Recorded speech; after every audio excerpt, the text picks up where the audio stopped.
paddleboard experience. I'm going to try Lake Almanor here, northern range of the Sierra between the Cascades. It's bass fishing tournament weekend, so we got our outdoor mask foot paddleboard all pumped up.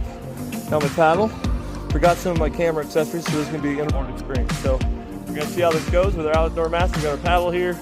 Use my electric pump to pump it up, and we're gonna give this a go. So I'll get you on the GoPro. Paddle with one. Cool. New toys 2024. Just like we talked about.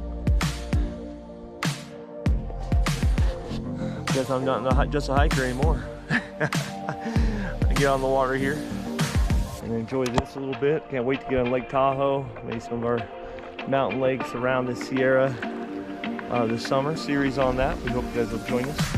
I'm going to work on standing up. So I tried that shoreline. Didn't go so smoothly. You see that here in the B-roll. But we're glad you're here with us today.